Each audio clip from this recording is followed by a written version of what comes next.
ਧੰਨਵਾਦੁ ਸਾਹਿਬ ਜੀ।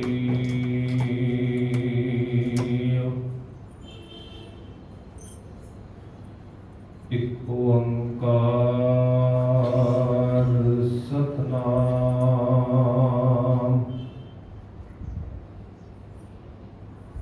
ਕਰਤਾ ਪੁਰਖ ਨਿਰਭਉ ਨਿਰਵੈਰ ਅਕਾਲ ਮੂਰਤ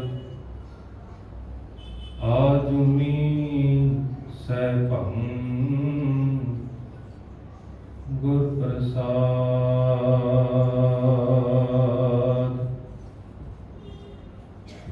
ਸੋ ਕਹੋ ਟਲ ਗੁਰ ਸੇਵੀਐ ਅਹਨਸ ਸਹਜ ਸੁਭਾਏ। ਦਰਸ਼ਨ ਪਰਸੈ ਗੁਰੂ ਕੈ ਜਨਮ ਮਰਨ ਦੁਖ ਜਾਏ। ਹੋਵੈ ਸਿਫਤ ਖਸਮ ਦੀ ਨੂਰ ਅਰਸੋਂ ਪੁਰਸੋਂ ਚਟਿਐ। ਤੁਧ ਡਿਠੇ ਸਚੇ ਪਾਤਸ਼ਾਹ ਮਲ ਜਨਮ ਜਨਮ ਦੀ ਕਟਿਐ। ਤੁਧ ਡਿਠੇ ਸਚੇ ਪਾਤਸ਼ਾਹ ਮਲ ਜਨਮ ਜਨਮ ਦੀ ਕਟਿਐ।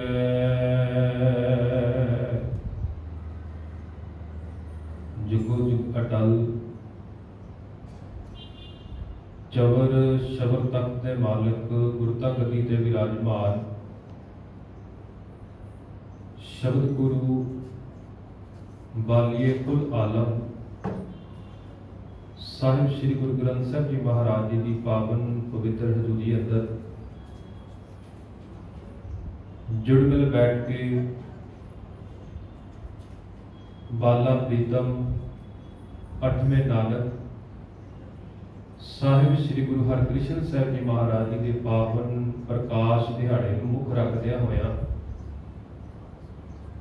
ਇਹਨਾਂ ਵਿਸ਼ੇਸ਼ ਦੀਵਾਨਾਂ ਦੇ ਵਿੱਚ ਹਾਜ਼ਰੀਆਂ ਭਰ ਰਹੇ ਸਤਿਕਾਰਯੋਗ ਸਤਸੰਗੀ ਜਨੋ, ਸਤਿਗੁਰਾਂ ਜੀ ਦੀ ਅਪਾਰ ਬਖਸ਼ਿਸ਼ ਦੇ ਸਦਕਾ ਇਹ ਸੁਭਾਗ ਸਮਾਂ ਪ੍ਰਾਪਤ ਹੋਇਆ ਹੈ ਜਿੱਥੇ ਆਪ ਜੀਆਂ ਨੇ ਬੱਚਿਆਂ ਦੇ ਪਾਸੋਂ ਸਤਿਗੁਰਾਂ ਜੀ ਦੀ ਕਿਰਪਾ ਦੇ ਸਦਕਾ ਗੁਰੂ ਦੀ ਮਹਿਮਾ ਦਾ ਗੁਣਗਾਨ ਸਰਵਣ ਕੀਤਾ ਹੈ। ਬੜੇ ਹੀ ਇਕਾਗਰਚਿਤ ਹੋ ਕੇ ਆਪ ਸਭ ਸੰਗਤਾਂ ਨੇ ਹਾਜ਼ਰੀਆਂ ਭਰੀਆਂ ਹਨ। ਆਓ ਹੁਣ ਰਲ ਮਿਲ ਕੇ ਉਸ ਜੋਜੀ ਪ੍ਰੀਤਮ ਦੀਆਂ ਸਿਫਤ ਸਲਾਹਾਂ ਕਰਨ ਦਾ ਯਤਨ ਕਰਦੇ ਹਾਂ। ਗੁਰੂ ਕਿਰਪਾ ਕਰੇ ਸਾਨੂੰ ਵਿਚਾਰਾਂ ਕਰਨ ਅਤੇ ਸੁਣਨ ਦੀ ਇਕਾਗਰਤਾ ਬਖਸ਼ੇ, ਬਲ ਬਖਸ਼ੇ, ਤਾਂ ਜੋ ਉਹਦੇ ਹੁਕਮ ਦੇ ਵਿੱਚ ਚੱਲਦਿਆਂ, ਉਹਦੀ ਭੈ ਭਾਵਨੀ ਦੇ ਵਿੱਚ ਚੱਲਦਿਆਂ ਅਸੀਂ ਆਪਣੇ ਗੁਰੂ ਦੀ ਸਿਫਤ ਸਲਾਹ ਕਰ ਸਕੀਏ। ਆਓ ਜਿੱਥੇ ਤਨ ਕਰਕੇ ਅਸੀਂ ਦਰਬਾਰ ਦੇ ਅੰਦਰ ਸੱਜ ਬੈਠੇ ਹਾਂ, ਆਪਣੇ ਮਨ ਦੀ ਹਾਜ਼ਰੀ ਲਗਾਉਂਦਿਆਂ ਹੋਇਆਂ ਕਲਗੀਧਰ ਪਿਤਾ ਜੀ ਵੱਲੋਂ ਬਖਸ਼ੀ ਹੋਈ ਫਤਿਹ ਦੇ ਨਾਲ ਸਾਂਝ ਪਾਈਏ ਜੀ।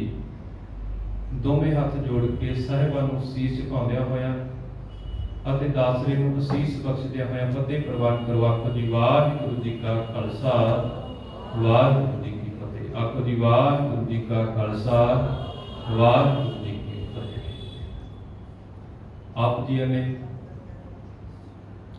ਬੱਚਿਆਂ ਦੇ ਪਾਸੋਂ ਹੁਣੇ ਹੀ ਧੰਨ ਗੁਰੂ ਗੋਬਿੰਦ ਸਿੰਘ ਜੀ ਮਹਾਰਾਜ ਜੀ ਦੀ ਪਾਵਨ ਰਸਨਾ ਤੋਂ ਉਚਾਰਨ ਕੀਤੇ ਹੋਏ ਬਚਨ ਸਰਵਣ ਕੀਤੇ ਨੇ।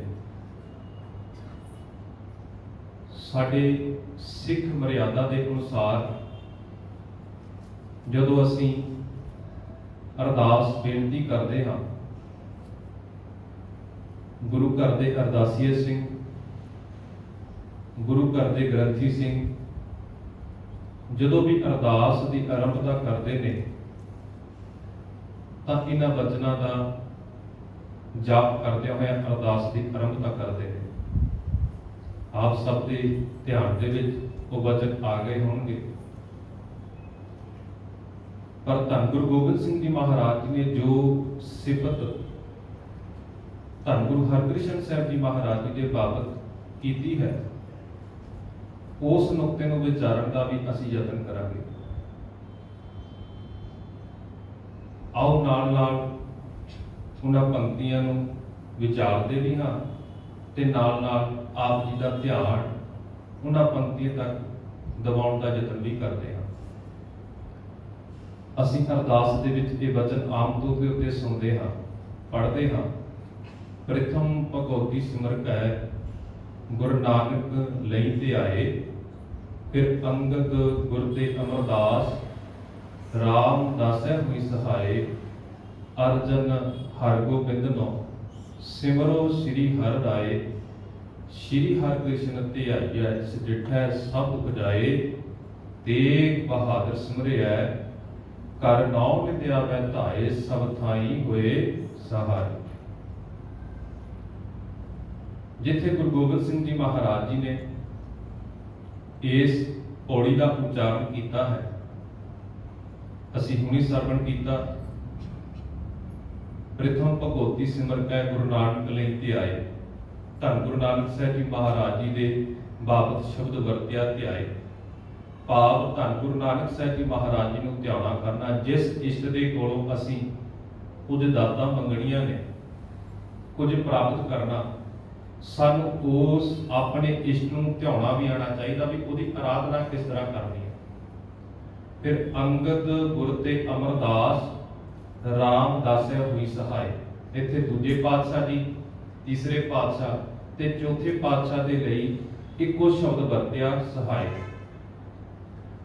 ਜਦੋਂ ਅਸੀਂ ਕਿਸੇ ਮੁਸੀਬਤ ਦੇ ਵਿੱਚ ਹੋਈਏ, ਕਿਸੇ ਵਿਪਤਾ ਦੇ ਵਿੱਚ ਹੋਈਏ, ਤਾਂ ਅਸੀਂ ਪੁਕਾਰ ਕਰਦੇ ਹਾਂ ਵੀ ਸਾਡੀ ਸਹਾਇਤਾ ਕਰਿਓ, ਭਾਵ ਸਾਡੇ ਅੰਗ ਸੰਗ ਵਰਤਣਾ। ਅਸੀਂ ਉਦੋਂ ਵੀ ਪੁਕਾਰ ਕਰਦੇ ਹਾਂ, ਚੇਤੇ ਕਰਦੇ ਹਾਂ, ਤੇ ਇਹਨਾਂ ਤਿੰਨਾਂ ਪਾਤਸ਼ਾਹੀਆਂ ਦੇ ਬਾਬਤ ਵੀ ਸ਼ਬਦ ਵਰਤਿਆ, ਸਹਾਏ। ਅਰਜਨ ਹਰਗੋਬਿੰਦ ਨੋ ਸਿਮਰੋ ਸ੍ਰੀ ਹਰਿ ਰਾਏ।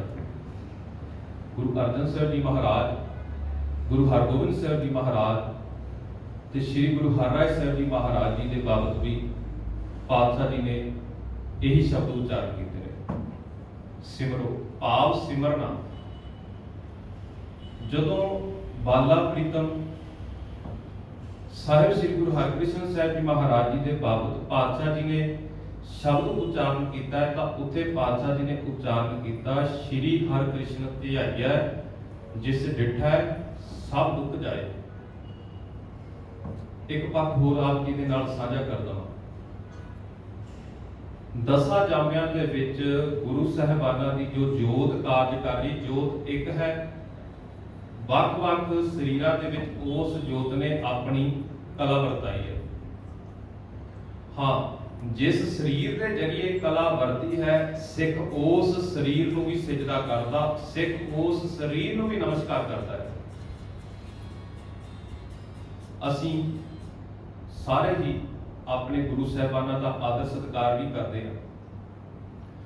ਜਿੱਥੇ ਗੁਰੂ ਸਾਹਿਬ ਜੀ ਨੇ ਸਾਨੂੰ ਇਹਨਾਂ ਦਸਾਂ ਜਾਮਿਆਂ ਦੇ ਅੰਦਰ ਸਮਝਾਉਣ ਦਾ ਯਤਨ ਕੀਤਾ, ਗੁਰੂ ਨਾਨਕ ਦੇ ਦਰ ਦੇ ਉੱਤੇ ਉਮਰ ਦਾ ਕੋਈ ਵੀ ਤਕਾਜ਼ਾ ਨਹੀਂ।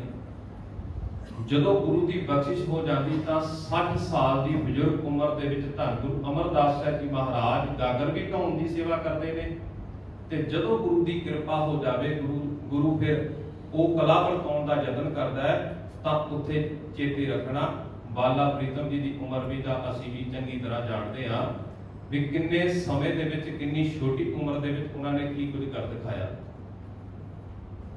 ਇਸ ਦਰ ਦੇ ਉੱਤੇ ਉਮਰ ਦਾ ਤਕਾਜ਼ਾ ਨਹੀਂ। ਇੱਕ ਹੋਰ ਪੱਖ ਇਤਿਹਾਸ ਦਾ ਆਪ ਜੀ ਦੇ ਨਾਲ ਸਾਂਝਾ ਕਰਦਾ ਹਾਂ।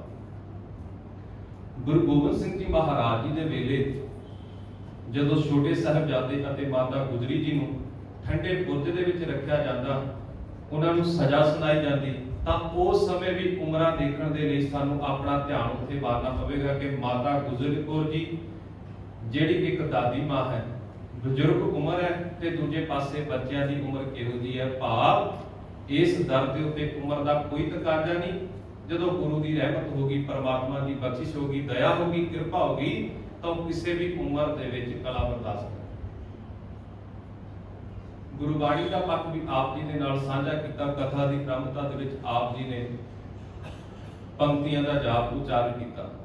सो कहो टल गुर सेविय, अहनस सहज सुभाए, दर्शन परसिया गुरु कै, जन्म मरण दुख जाए।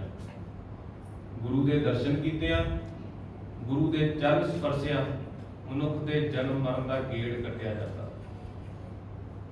होवै सिफत समधी, नूर अरसों पुरसों चट्टिया, तुद डिठे सच्चे पातशाह, मल जन्म जन्म दी कट्टी। दर्शन कीते आ, इत्थे भी डिठे का भाव हुंदा दर्शन करना। मनुख के जन्मां जन्मां की मैल कट्टी जाती, मनुख के पाप जिहड़े ने वो धोते जाते हैं। किस तरह? केवल ते केवल गुरु के दर्शन कीते आ। हाँ, उन्हां दर्शन करन दे मगर साडी भावना किहो जी कार्य करदी, वो समझना पवेगा। जदों असीं शंके दे अधीन हो के साडे मन दे विच शंके ने, असीं परखना चाहुंदे आ, तां साडी उत्थे भावना किहो जी काम करदी भी असीं परखण दी बिरती दे विच आ गए। असीं इम्तिहान लै रहे हैं। गुरु हरकृष्ण साहब जी महाराज जी जिन्ने समय गुरता गद्दी के उत्ते विराजमान होंदे ने, केवल 3 साल उन्होंने गुरता गद्दी के उत्ते विराजमान होकर कला वरताई है। ते 3 सालां दे विच ਜਿਹੜੀਆਂ मुख साखियां ने ਜਾਂ ਉਹਨਾਂ ਦੇ ਜੀਵਨ ਦੇ ਬਾਬਤ ਜਿੰਨਾ ਸਾਨੂੰ ਪੜ੍ਹਨ ਨੂੰ ਸੁਣਨ ਨੂੰ ਮਿਲਦਾ, ਤੇ ਉਹਨਾਂ ਸਾਰੇ ਸਮੇਂ ਦੇ ਵਿੱਚ ਧੰਨ ਗੁਰੂ ਹਰਕ੍ਰਿਸ਼ਨ ਸਾਹਿਬ ਜੀ ਮਹਾਰਾਜ ਜੀ ਦਾ ਇਮਤਿਹਾਨ ਹੀ ਲਿਆ ਗਿਆ। ਮੈਂ ਇੱਕ ਵਾਰ ਹੋਰ ਸਾਡਾ ਕਰ ਦਵਾਂ, ਇਮਤਿਹਾਨ ਉਹੀ ਮਨੁੱਖ ਲੈ ਸਕਦਾ ਜਿਹਦੇ ਕੋਲ ਆਪ ਦੇ ਕੋਲ ਉਹੋ ਜੀ ਸਮਰੱਥਾ ਹੋਵੇ, ਜਿਹਦੇ ਕੋਲ ਗਿਆਨ ਹੋਵੇ। ਹੁਣ ਅਸੀਂ ਅੱਜ ਤੱਕ ਦੇ ਸਮੇਂ ਦੇ ਵਿੱਚ ਤਾਂ ਇਹੋ ਜਿਹਾ ਕਦੇ ਦੇਖਿਆ ਵੀ ਨਾ ਹੀ, ਕਦੇ ਪੜ੍ਹਿਆ ਨਾ ਹੀ, ਕਦੇ ਸੁਣਿਆ। ਅਸੀਂ ਸਾਰੇ ਕਾਲਜਾਂ ਦੇ ਵਿੱਚ ਵੀ ਪੜ੍ਹ ਆਏ, ਯੂਨੀਵਰਸਿਟੀਆਂ ਦੇ ਵਿੱਚ ਵੀ ਪੜ੍ਹ ਆਏ ਆ। जिन्ने भी एग्जामिनर आए उन्होंने उचेरी सिक्ख्या सी वही इम्तिहान लेंदे ने।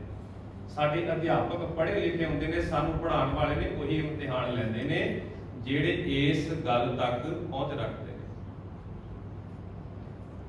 पर जिन्हां ने गुरु हरकृष्ण साहब जी महाराज जी का इम्तिहान लेना चाहया, जिहो जी सोच लैके वो आए सन, हाँ गुरु की शरण पैण तो बाद उन्हां दी भावना बिल्कुल बदल गई। धन गुरु गोबिंद सिंह जी महाराज जी ने बख्शिशा कीतियां, जिथे 3 पातशाहियां दे वास्ते एक शब्द उच्चारण कर दिता, उत्थे सिख नूं इह भी हिदायत करती भी भलिया मनुखा, जेकर तू 8वें जामे दे विच विचर रहे, धन गुरु हरकृष्ण साहब जी महाराज जी दे दर्शन करने चाहुंदा आ, तां उन्हां दे नाम दी प्रार्थना करिया कर, उन्हां दा जाप करिया कर, सिमरन करिया कर। जेकर तैनूं गुरु दे दर्शन नहीं हो रहे, श्री हरकृष्ण ध्याइया जिसे डिठा सब दुख जाए। जेकर तेनू डिठे का भाव दर्शन तेनू दर्शन नहीं होए, तां चेते रख तू उन्हां दे नाम का जाप करना।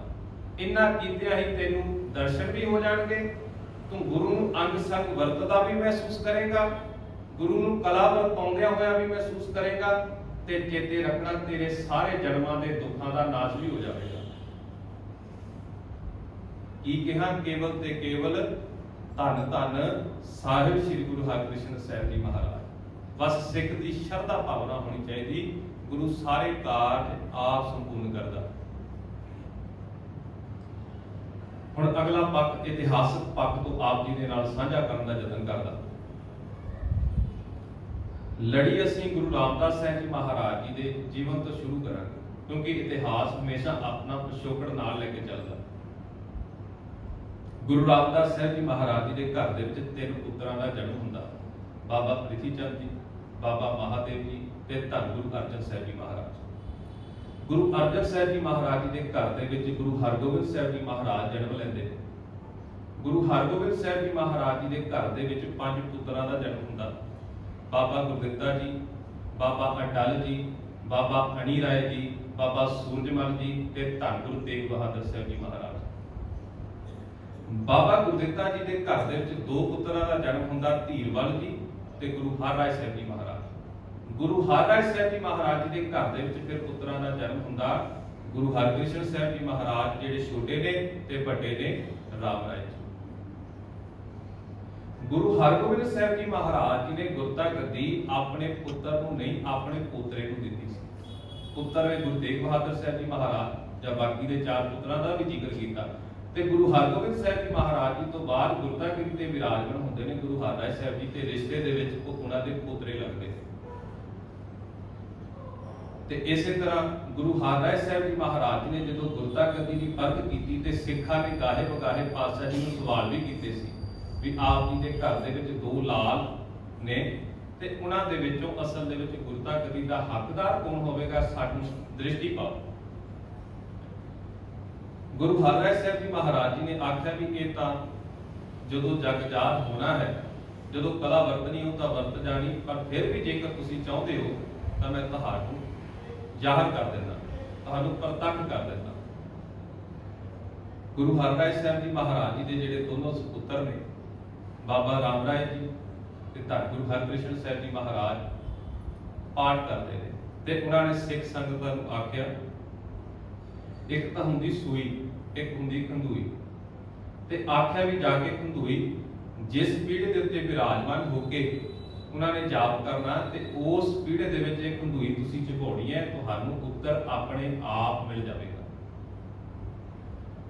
प्रिंसीपल सतवीर सिंह जी ने यह भी लिख दिता भी वह खंदूई गुरु हरकृष्ण साहब जी महाराज के शरीर के उत्ते भी झुकाउण का यतन किया बाबा राम राय जी के शरीर के उत्ते भी झुकाउण का यतन किया सी। पर सूरज प्रकाश ग्रंथ का कर्ता कवि संतोख सिंह जी जुड़ामणि जी ने लिखा भी वो जिहड़ी खंदूई सी सब तो पहला राम राय जी जिस पीढ़े के उत्ते विराजमान होकर जाप करते हैं उस पीढ़े दे विच जदों वो खंदूई नूं खबोया गया तां उस खंदूई दी जिहड़ी नुक्कर सी तिखी सी वो पुर जाती है पाप वो लकड़ सख्त होने के बावजूद वो उस दे विच नहीं दस सकी। जदों गुरु हरकृष्ण साहब जी महाराज जी की वारी आई जिस आसन के उत्ते बैठ के बाला प्रीतम जी बाणी का जाप करते हैं तां इतिहासकार लिखते हैं कि जदों उस पीढ़े के पावे दे विच सूई खबोई गई तां इंज प्रतीत हुंदा सी भी वो लक्कड़ दा पावा भी लक्कड़ दा पलंग भी लक्कड़ दा बनया होया आसन भी मोह बन गया होवे ते खंदूई सारी की सारी उस दे विचों निकल गई। ते इसे तरह जदों फिर गुरु हरराय साहब जी महाराज जी दे कोल संगतां चल के आउंदियां ने ते सारा वरतांत दस्सिया तां पातशाह जी ने फिर वचन कीते भी जिहड़ा मन अते तन करके बाणी दा जाप करदा है ना एकाग्र चित्त हो के बाणी दा जाप करदा चेते रखना उत्थे चाहे पत्थर भी क्यों ना होवे वो पत्थर भी मोम बन जाता वो पत्थर भी मोम का रूप धारण कर लैंदा ते चाहे वो साडा पत्थर रूपी मन क्यों ना होवे जदों असीं सुरत लगा के अकाल पुरख वाहिगुरू नूं चेते करांगे बाणी दा जाप करांगे ये पत्थर मन भी पिघलण लग्या देर नहीं लगाउंदा ये पत्थर मन भी मोम बनन लग्या देर नहीं लगाउंदा बस की उत्थे साडी भावना किहो जी काम करदी इस वल ध्यान देण दा जरूर ਅਸੀਂ ਨਿਤਨੇਮ ਸ਼ਰਧਾ ਭਾਵਨਾ ਦੇ ਨਾਲ ਕਰਦੇ ਆ ਜਾਂ ਅਸੀਂ ਇਸ ਨੂੰ ਬੱਧਾ ਚੱਟੀ ਸਮਝ ਕੇ ਹੀ ਕਰਦੇ ਆ ਉਸ ਦੇ ਉੱਤੇ ਡਿਪੈਂਡ ਕਰਦਾ ਫਿਰ ਉਸ ਦੇ ਨਤੀਜੇ ਸਾਨੂੰ ਦੇਖਣ ਨੂੰ ਸਾਡੇ ਜੀਵਨ ਦੇ ਵਿੱਚ ਵਰਤਨੇ ਆਪਣੇ ਆਪ ਸ਼ੁਰੂ ਹੋ ਜਾਂਦੇ ਨੇ। ਜ਼ਾਹਰ ਹੋ ਗਿਆ ਵੀ ਗੁਰਤਾ ਗੱਦੀ ਦੇ ਉੱਤੇ ਗੁਰੂ ਹਰਕ੍ਰਿਸ਼ਨ ਸਾਹਿਬ ਜੀ ਮਹਾਰਾਜ ਵਿਰਾਜਮਾਨ ਹੋਣਗੇ। ਸਮਾਂ ਆਇਆ गुरु हरराय साहब जी महाराज जी के जिहड़े बड़े सुपुत्र ने बाबा राम राय जी बड़े बड़े विद्वान ने बड़ी वधिया बाणी की विचार भी कर लेंदे ने बड़ा उन्होंने कोल ज्ञान है। गुरु हरराय साहब जी महाराज जी ने आग्या की भी जाके दिल्ली की धरती के उत्ते जाके तुसीं जिहड़े मुगल ने या विरोधी फिरदे ने उन्होंने निरुत्तर करना जो कुछ भी उन्होंने मन के विच शंके ने उन्होंने शंकिया निवृत्त करना उन्होंने शंकिया का जिहड़ा उन्होंने मन के विच भरम है वो भरम दूर करने ने। पर नाल ही गुरु हरराय साहब जी महाराज जी ने वचन कर दिते याद रखना कोई भी इहो जिहा कारज नहीं करना जिस दे नाल तुसीं धन गुरु नानक साहब जी महाराज जी के दर दे उत्तों नीवें हो जाओ। ਤਾਂ ਇਤਿਹਾਸਕਾਰ ਲਿਖਦੇ ਨੇ ਵੀ ਜਿੱਥੇ ਗੁਰਦੁਆਰਾ ਮਜਨੂ ਕਾ ਟਿੱਲਾ ਸਾਹਿਬ ਹੈ ਉਸੇ ਅਸਥਾਨ ਦੇ ਉੱਤੇ ਇੱਕ ਖੂਹ ਹੈ ਉਸ ਖੂਹ ਦੇ ਉੱਤੇ ਗੁਰੂ ਹਰਰਾਏ ਭਾਈ ਬਾਬਾ ਹਰਰਾਏ ਰਾਮ ਰਾਏ ਜੀ ਨੇ ਉਸ ਖੂਹ ਦੇ ਉੱਤੇ ਕਹਿੰਦੇ ਨੇ ਵੀ 72 ਕਲਾ ਵਰਤਾਈਆਂ ਸਨ 72 ਕਲਾ ਦਿਖਾਈਆਂ ਸਨ ਪਰ ਗੁਰੂ ਨਾਨਕ ਦੇ ਦਰ ਦੇ ਉੱਤੇ ਕੋਈ ਵੀ ਕਰਾਮਾਤ ਪ੍ਰਵਾਨ ਨਹੀਂ ਹੁੰਦੀ ਹੈ। ਜਦੋਂ ਫਿਰ ਵਿਰੋਧੀਆਂ ਨੇ ਦੇਖਿਆ ਵੀ ਇਹਨਾਂ ਦਾ ਪਾਸਾ ਜਿਹੜਾ ਇਹਨਾਂ ਦਾ ਪੱਲਾ ਭਾਰੀ ਹੋ ਗਿਆ, ਵੀ ਔਰੰਗਜ਼ੇਬ ਇਹਨਾਂ ਤੋਂ ਖੁਸ਼ ਹੋ ਗਿਆ ਤੇ ਉਹਨਾਂ ਨੇ ਦੇਖਿਆ ਵੀ ਸਾਡਾ ਪ੍ਰਭਾਵ ਹੁਣ ਕਿਤੇ ਨਾ ਕਿਤੇ ਘਟ ਜਾਵੇਗਾ। ਤੇ ਉਹਨਾਂ ਨੇ ਫਿਰ ਔਰੰਗਜ਼ੇਬ ਦੇ ਕੰਨਾਂ ਦੇ ਵਿੱਚ ਇਹ ਗੱਲ ਪਾਈ ਵੀ ਇਹਨਾਂ ਤੋਂ ਇਹੀ ਪੁੱਛ ਲਓ ਵੀ ਜਿਹੜੀ ਧੰਨ ਗੁਰੂ ਨਾਨਕ ਸਾਹਿਬ ਜੀ ਮਹਾਰਾਜ ਜੀ ਦੇ ਦਰ ਦੇ ਉੱਤੇ ਬਾਣੀ ਦਾ ਉਚਾਰਨ ਦਾ ਜਾਪ ਕੀਤਾ ਜਾਂਦਾ, ਬਾਣੀ ਦਾ ਉਚਾਰਨ ਕੀਤਾ ਜਾਂਦਾ, ਉਸ ਦੇ ਵਿੱਚ ਪੰਕਤੀਆਂ ਦੀ ਮਿੱਟੀ ਮੁਸਲਮਾਨ ਕੀ ਪੇੜੇ ਪਈ ਹੋਇਆ, ਤੇ ਉਹਦੇ ਕੀ ਅਰਥ ਨੇ। ਜਦੋਂ ਰਾਮ ਰਾਏ ਜੀ ਨੂੰ ਇਹ ਪੁੱਛਿਆ ਗਿਆ ਤਾਂ ਉਹਨਾਂ ਨੇ ਆਖਿਆ ਵੀ ਇਹ ਲਿਖਣ ਵਾਲੇ ਦੇ ਕੋਲੋਂ ਕੋਤਾਹੀ ਵਰਤੀ ਗਈ, ਇੱਥੇ ਮਿੱਟੀ ਮੁਸਲਮਾਨ ਕੀ ਨਹੀਂ, ਮਿੱਟੀ ਬੇਈਮਾਨ ਕੀ ਹੈ। ਗੁਰੂ ਹਰਿਰਾਏ ਸਾਹਿਬ ਜੀ ਤੱਕ ਇਹ ਵਿਚਾਰਾਂ ਪਹੁੰਚੀਆਂ ਵੀ ਇਸ ਤਰ੍ਹਾਂ ਪੰਕਤੀ ਨੂੰ ਵਿਗਾੜ ਕੇ, ਪੰਕਤੀ ਨੂੰ ਬਦਲ ਕੇ, ਆਪਣੇ ਕੋਲੋਂ ਬਦਲ ਕੇ ਪੇਸ਼ ਕਰਨ ਦਾ ਯਤਨ ਕੀਤਾ। ਚਾਹੇ ਧੰਨ ਗੁਰੂ ਹਰਿਰਾਏ ਸਾਹਿਬ ਜੀ ਮਹਾਰਾਜ ਜੀ ਦੇ ਜਿਗਰ ਦਾ ਟੋਟਾ ਸਨ, ਪਰ ਜਿੱਥੇ ਕਿਤੇ ਗੁਰੂ ਦੇ ਸਿਧਾਂਤ ਦੇ ਨਾਲ ਖਿਲਵਾੜ ਹੋਇਆ, ਉੱਥੇ ਗੁਰੂ ਹਰਿਰਾਏ ਸਾਹਿਬ ਜੀ ਮਹਾਰਾਜ ਜੀ ਨੇ ਇਹ ਆਦੇਸ਼ ਜਾਰੀ ਕਰ ਦਿੱਤਾ, ਇਹ ਹੁਕਮ ਜਾਰੀ ਕਰ ਦਿੱਤਾ ਵੀ ਅੱਜ ਤੋਂ ਬਾਅਦ ਤੁਸੀਂ ਸਾਨੂੰ ਆਪਣਾ ਮੁਖ ਨਹੀਂ ਦਿਖਾਉਣਾ। ਨਾਲ ਹੀ ਸਿੱਖਾਂ ਨੂੰ ਵੀ ਇਹ ਆਖ ਦਿੱਤਾ ਵੀ ਜਿਹੜਾ ਵੀ ਉਹਨਾਂ ਦੇ ਨਾਲ ਵਰਤੇਗਾ ਉਹ ਸਾਡਾ ਸਿੱਖ ਨਹੀਂ ਹੋਵੇਗਾ। ਤੇ ਫਿਰ ਸਮਾਂ ਆਇਆ ਗੁਰੂ ਹਰਿਰਾਏ ਸਾਹਿਬ ਜੀ ਮਹਾਰਾਜ ਜੀ ਦਾ ਜਦੋਂ ਅੰਤਲਾ ਸਮਾਂ ਨੇੜੇ ਆਇਆ ਤਾਂ ਗੁਰਤਾ ਗੱਦੀ ਦੇ ਉੱਤੇ ਗੁਰੂ ਹਰਿਕ੍ਰਿਸ਼ਨ ਸਾਹਿਬ ਜੀ ਮਹਾਰਾਜ ਜੀ ਨੂੰ ਵਿਰਾਜਮਾਨ ਕੀਤਾ ਗਿਆ। ਗੁਰੂ ਹਰਿਕ੍ਰਿਸ਼ਨ ਸਾਹਿਬ ਜੀ ਮਹਾਰਾਜ ਜੀ ਨੂੰ ਇਹ ਵੀ ਹੁਕਮ ਕਰ ਦਿੱਤੇ ਸੀ ਵੀ ਤੁਸੀਂ ਦਿੱਲੀ ਦੀ ਧਰਤੀ ਦੇ ਉੱਤੇ ਨਹੀਂ ਜਾਣਾ ਤੇ ਔਰੰਗਜ਼ੇਬ ਦੇ ਨਾਲ ਮਿਲਣਾ ਵਰਤਣਾ ਨਹੀਂ। ਤੇ ਦੂਜੇ ਪਾਸੇ ਦਿੱਲੀ ਦੀਆਂ ਸੰਗਤਾਂ ਨੇ ਵੀ ਵਾਰ-ਵਾਰ ਯਤਨ ਕੀਤੇ ਵੀ ਸਾਡੇ ਕੋਲ ਕਿਸੇ ਨਾ ਕਿਸੇ ਤਰੀਕੇ ਦੇ ਨਾਲ ਬਾਦਸ਼ਾਹ ਜੀ ਪਹੁੰਚਣ, ਅਸੀਂ ਦਰਸ਼ਨ ਕਰਨਾ ਚਾਹੁੰਦੇ ਹਾਂ। ਔਰੰਗਜ਼ੇਬ ਨੇ ਵੀ ਵੱਖ-ਵੱਖ ਤਰੀਕਿਆਂ ਦੇ ਨਾਲ ਗੁਰੂ ਸਾਹਿਬ ਜੀ ਨੂੰ ਬੁਲਾਉਣਾ ਚਾਹਿਆ, ਪਰ ਗੁਰੂ ਸਾਹਿਬ ਜੀ ਨੇ ਮਨਾ ਕੀਤਾ। ਫਿਰ ਰਾਜਾ ਜੈ ਸਿੰਘ ਜੀ ਦੇ ਕਹਿਣ ਦੇ ਉੱਤੇ ਗੁਰੂ ਹਰਿਕ੍ਰਿਸ਼ਨ ਸਾਹਿਬ ਜੀ ਮਹਾਰਾਜ ਸਿੱਖ ਸੰਗਤਾਂ ਦੀ ਪੁਕਾਰ ਦੇ ਉੱਤੇ ਫਿਰ ਉਹਨਾਂ ਨੇ ਦਿੱਲੀ ਨੂੰ ਚਾਲੇ ਪਾਉਣ ਦਾ ਯਤਨ ਕੀਤਾ। ਜਦੋਂ ਗੁਰੂ ਹਰਿਕ੍ਰਿਸ਼ਨ ਸਾਹਿਬ ਜੀ ਮਹਾਰਾਜ ਜੀ ਨੇ ਦਿੱਲੀ ਦੇ ਰਾਹ ਵੱਲ ਨੂੰ ਚਾਲੇ ਪਾਏ ਨੇ ਤਾਂ ਜਦੋਂ ਕਿਤੇ ਵੀ ਜਿੱਥੇ ਕਿਤੇ ਵੀ ਸਿੱਖ ਸੰਗਤਾਂ ਨੂੰ ਪਤਾ ਲੱਗਾ ਵੀ ਪਾਤਸ਼ਾਹ ਜੀ ਦਿੱਲੀ ਦੀ ਧਰਤੀ ਉੱਤੇ ਜਾ ਰਹੇ ਨੇ, ਤਾਂ ਸਿੱਖ ਸੰਗਤਾਂ ਦਾ ਇੱਕ ਵਿਸ਼ਾਲ ਇਕੱਠ ਗੁਰੂ ਹਰਿਕ੍ਰਿਸ਼ਨ ਸਾਹਿਬ ਜੀ ਮਹਾਰਾਜ ਜੀ ਦੇ ਨਾਲ ਚਾਲੇ ਪਾ ਲੈਂਦਾ, ਕਿਉਂਕਿ ਉਹ ਜਾਣਦੇ ਸਨ ਕਿ ਔਰੰਗਜ਼ੇਬ ਦਾ ਸੁਭਾਅ ਕਿਹੋ ਜਿਹਾ ਹੈ ਤੇ ਦੂਜਾ ਰਾਮ ਰਾਏ ਜੀ ਦੀਆਂ ਨੀਤੀਆਂ ਕਿਹੋ ਜਿਹੀਆਂ ਨੇ। ਉਹਨਾਂ ਨੇ ਵੀ ਔਰੰਗਜ਼ੇਬ ਨੂੰ ਇਹ ਆਖਿਆ ਸੀ ਵੀ ਗੱਦੀ ਦੇ ਉੱਤੇ ਮੇਰਾ ਹੱਕ ਹੈ, ਮੈਂ ਵੱਡਾ ਪੁੱਤਰ ਹਾਂ, ਤੇ ਇਹਨਾਂ ਨੇ ਛੋਟੇ ਨੂੰ ਬਿਠਾ ਦਿੱਤਾ।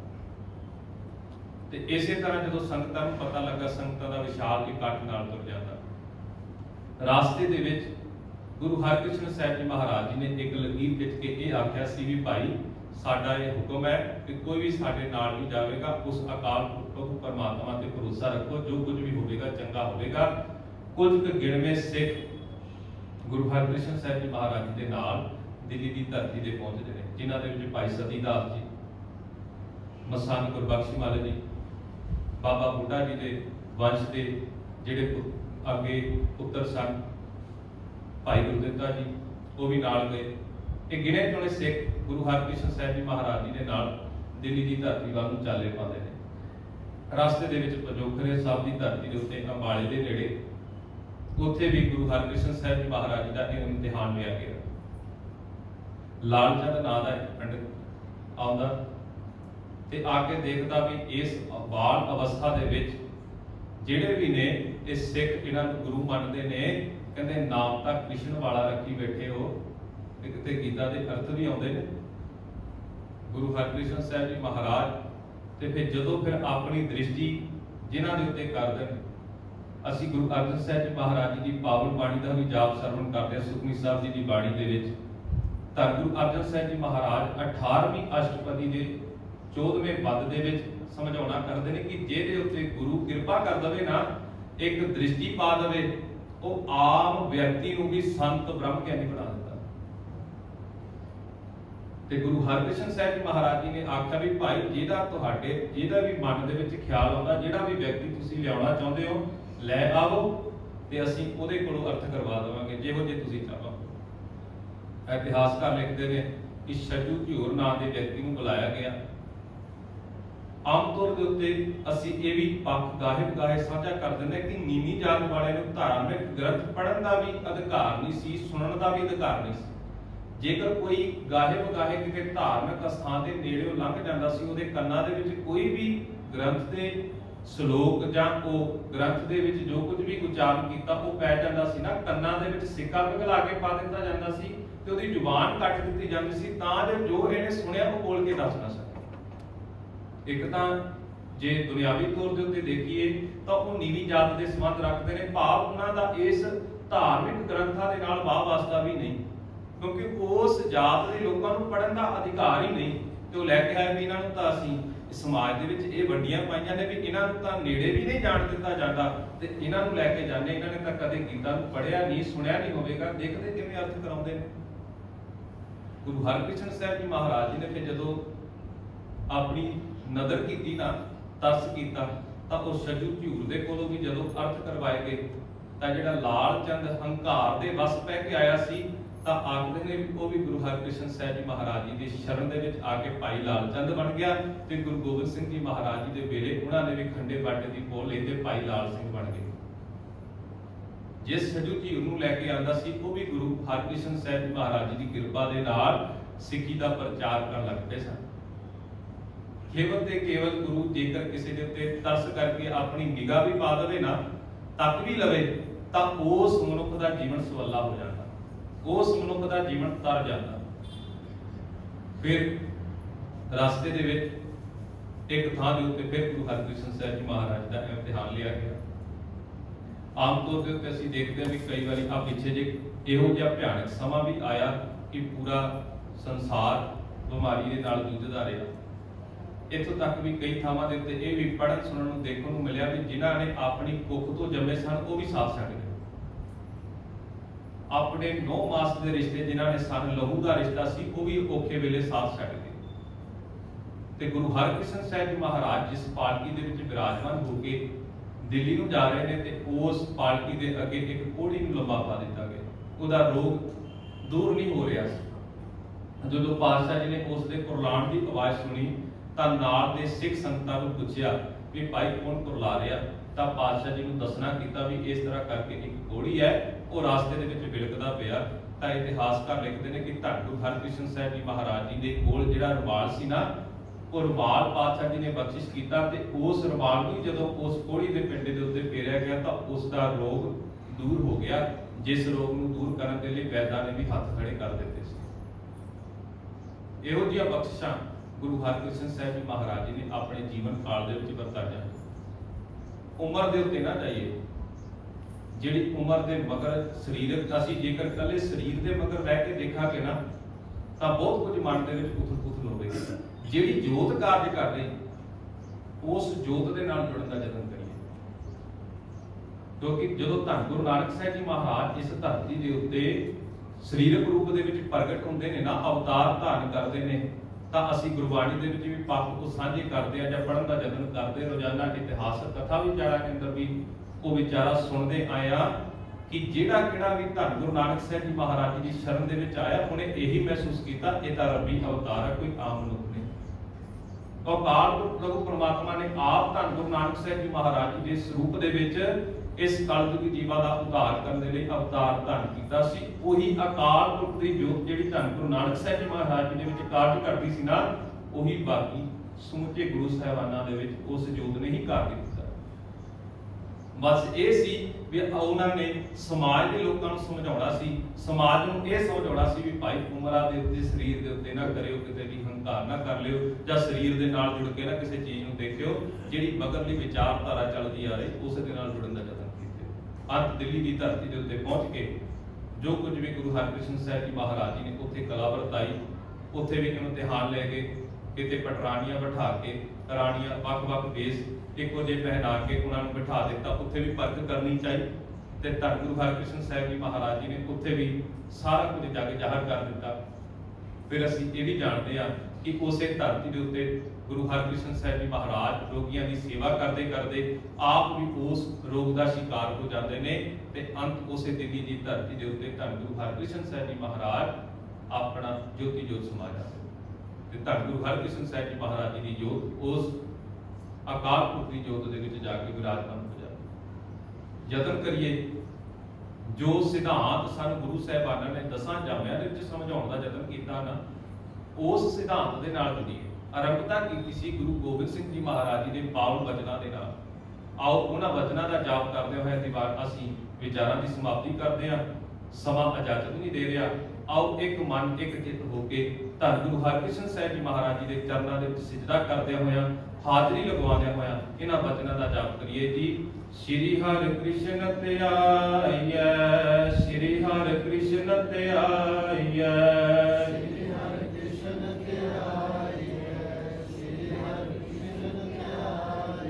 जिस डिठै सब दुख जाए, जिस डिठै सब दुख जाए,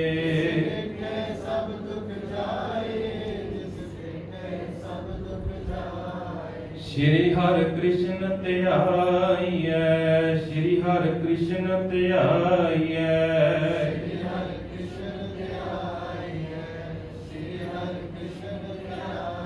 जिस डिठै सब दुख जाए, जिस डिठै सब दुख जाए,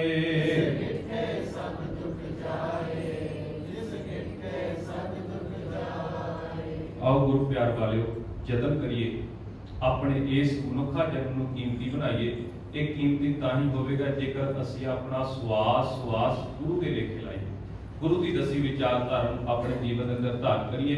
अपने बच्चों के नाल गुरबाणी दियां साझा पाइए, गुरबाणी दियां बातां पाइए, इतिहास के पक्ष अपने बच्चों के नाल साझे करिए, तां ही साडा ये जन्म जिहड़ा है गुरु के लेखे लगेगा। इन्नियां कुछ विचारां प्रवान करनियां। आप सब संगतां नूं इस महान पुरब दीयां लख लख मुबारकां। गुरु कृपा करे विचारा करदे फुल्लां तक पहुंच जाणियां सुभावक ने। गुरु अते गुरु की संगत बख्शणयोग है, बख्शिना है फतेह प्रवान करवाओ।